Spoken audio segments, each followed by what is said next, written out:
So hello all, this is Shruti and in today's video we are going to learn how to create custom views for your render in CLO 3D. So let's start with that.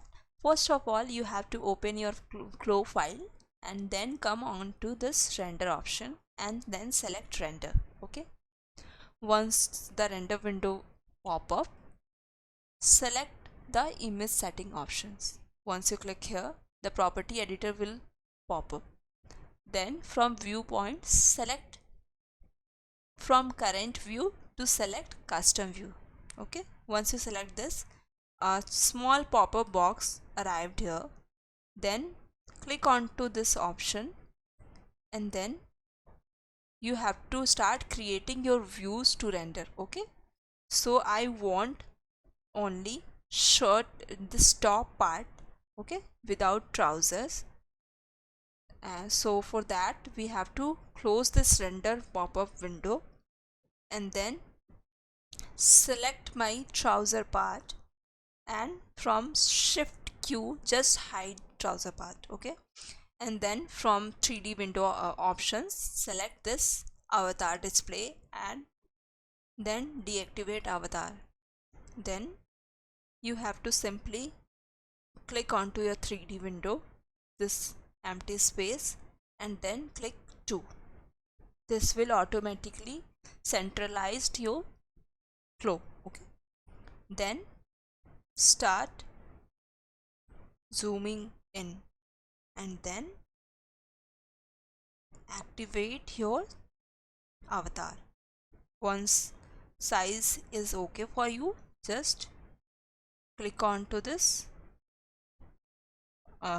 camera option and first custom views will be created. Okay, similarly then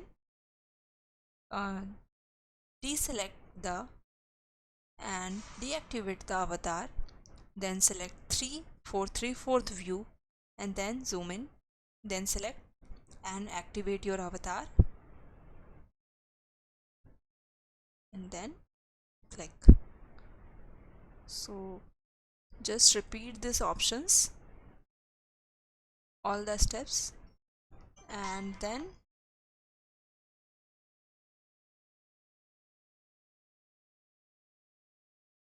this is also done.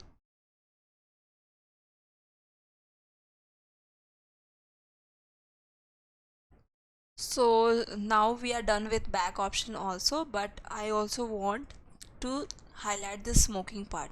Okay, then just simply click onto that part and then click F on your keyboard to focus that part. Okay, so I want one render from this part also to emphasize the smoking part. Okay, so click this.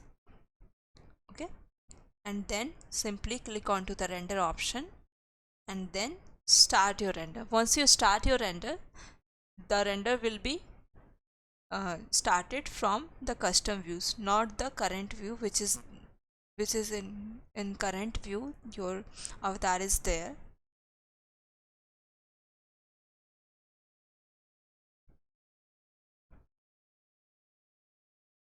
Then simply once your all custom views are done, then click onto this render option and then render, and then you have to activate this render. Okay, so once you activate the render follows the views which you have created here in your custom views. Okay, so here also in property editor we have given the command to follow the custom views, not the current view. So you can simply check here that the current view of my avatar is on a 3/4, but in my render option the render is following the steps and the views which we have given onto our custom views. So yeah, that's all for today. Have a nice day.